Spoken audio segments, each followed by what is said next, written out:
Assembly సమావేశాలు వాడివేడిగా జరిగినాయి. విద్యుత్ రంగం పైన, విద్యుత్ రంగాన్ని గత ప్రభుత్వం సర్వనాశనం చేసిందనేటువంటి ఆరోపణల నేపథ్యంలో నిన్న జరిగినటువంటి చర్చ వాస్తవాలను ప్రతిబింబించింది. ప్రభుత్వం జ్యుడిషియరీ ఎంక్వైరీకి ఆదేశిస్తూ నిన్న ముఖ్యమంత్రి రేవంత్ రెడ్డి గారు నిర్ణయం తీసుకోవడం జరిగింది. అయితే ఏది షెర్లున్నాను తీసి బాయిలేసినట్టుగా ఇప్పటికే భయంగా ఉన్నటువంటి టీఆర్ఎస్ పార్టీ నాయకులు సరికొత్త దుకాణంతో ఇప్పుడు ఈ జ్యుడిషియల్ ఎంక్వైరీలో అడ్డంగా దొరికే అవకాశాలు కనిపిస్తూ ఉన్నాయి.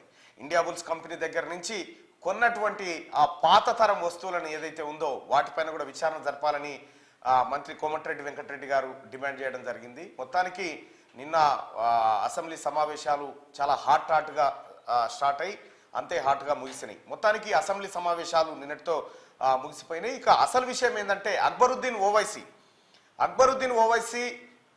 కొద్దిగా ఎందుకో మరి బాల్బచ్చేషన్ చేస్తున్నట్టు అనిపిస్తూ ఉంది. అసెంబ్లీలో ప్రజలు అనుకుంటున్నటువంటి మాట ఇది.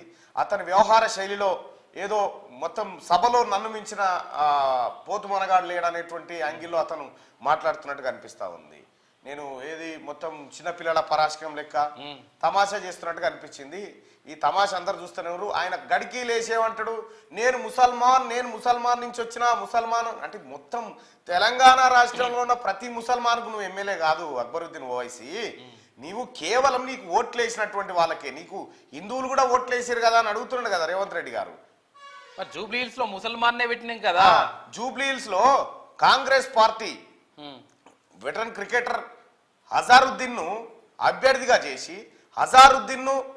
అభ్యర్థిగా చేసి అక్కడ కాంగ్రెస్ పార్టీ టికెట్ ఇస్తే అతన్ని ఓడించడానికి ఎంఐఎం పార్టీ అభ్యర్థిని పెట్టి టీఆర్ఎస్ ను గెలిపించింది అక్కడ.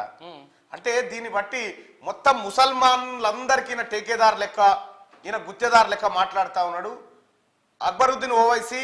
ఇక నువ్వేదో కేసీఆర్ మళ్ళొస్తాడు మళ్ళేదో చెప్తే ఏమి రాడు, ఎట్లే మనం కేసీఆరే లేవకుండా మన్నరాడా, ఇంకా వచ్చుడెక్కడి సచ్చుడెక్కడిది.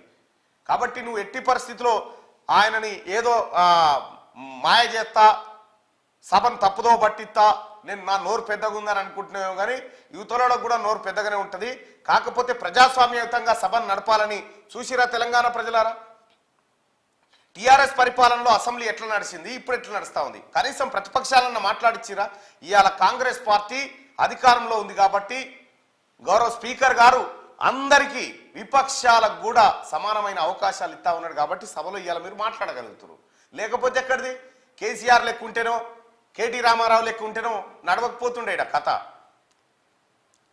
నిజంగా ముసల్మాన్లకే నువ్వు మంచి ప్రతినిధిపై మంచి చేయాలనుకుంటే పాత బస్తీల వాళ్ళ జీవితాలు అట్లనే ఎందుకు ఏడుస్తుండే గట్టిగా వెలుగు